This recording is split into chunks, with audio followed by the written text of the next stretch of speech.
Hi there. Welcome back to American Lingo Academy. I'm Luna, and today we're going to learn 10 super useful phrasal verbs that all start with the word come.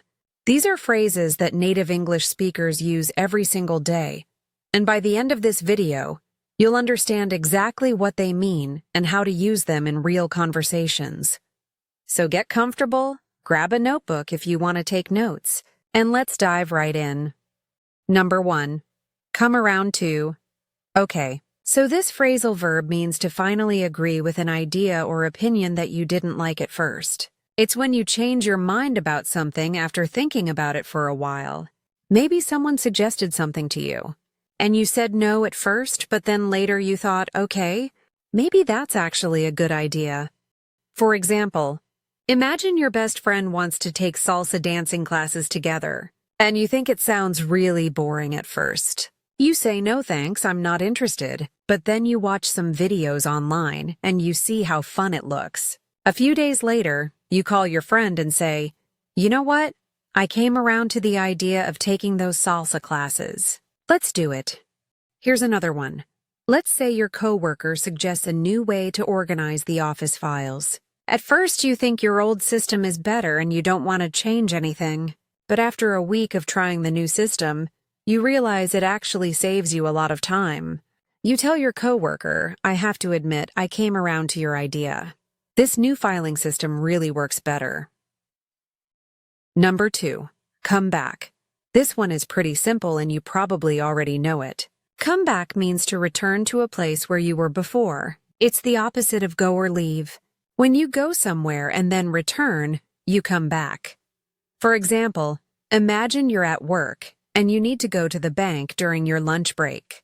You tell your boss, I'm going to the bank, but I'll come back in 30 minutes. You're letting them know that you're leaving, but you will return soon. Here's another one. Let's say your sister moved to another city for college 3 years ago. Now she finished her degree and she's moving back to your hometown. You're so excited and you tell your parents, I can't believe she's finally coming back home.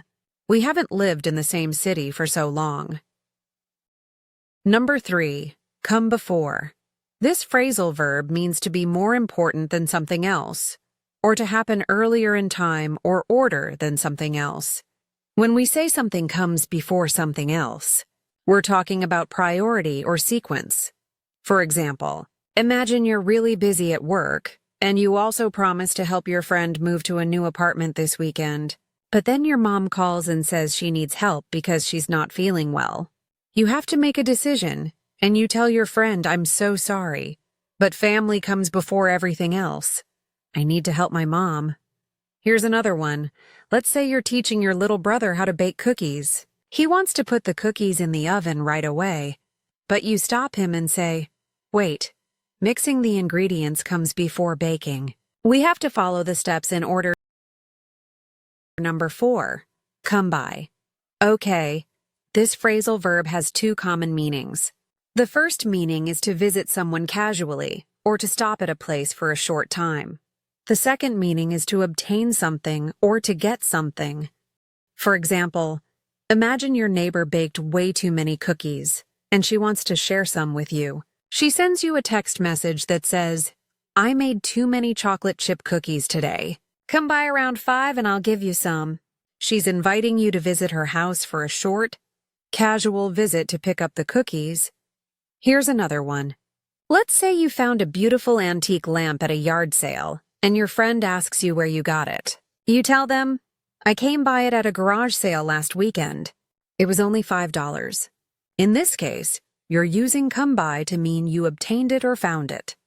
Now, before we continue, if you're enjoying this lesson and finding these phrasal verbs helpful, please hit that like button and subscribe to our channel. We upload new videos every single day to help you speak English more naturally and confidently. Your support really means the world to me. Okay, let's keep going. Number 5. Come down. This phrasal verb usually means to move from a higher place to a lower place, but it can also mean that a price or amount decreases, or that something is passed down through generations in a family. For example, imagine you're upstairs in your bedroom and your mom is downstairs in the kitchen. She's finished making lunch and she calls up to you. Lunch is ready. Come down and eat before it gets cold. She's asking you to move from the upstairs to the downstairs. Here's another one. Let's say you've been watching the price of a laptop you really want to buy. It was $900 last month, but now it's on sale. You tell your friend the price finally came down to $600, so I bought it. The price decreased. It went lower. Number 6. Come down on. This phrasal verb means to criticize someone harshly or to punish someone severely. When someone comes down on you, they're being very strict or very hard on you about something you did wrong.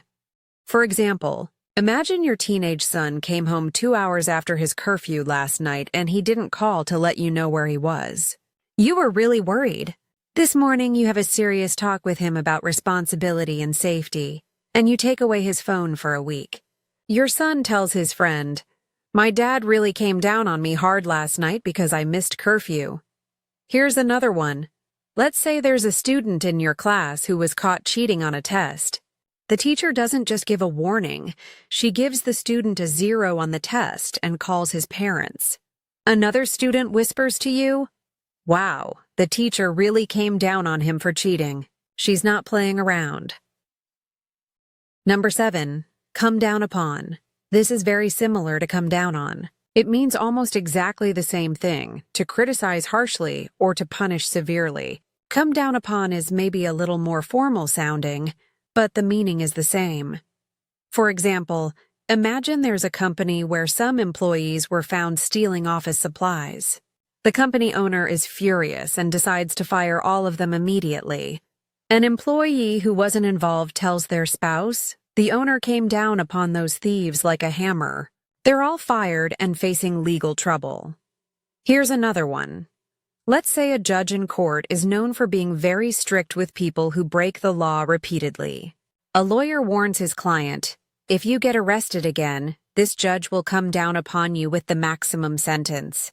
He doesn't give second chances to repeat offenders. Number 8. Come down with.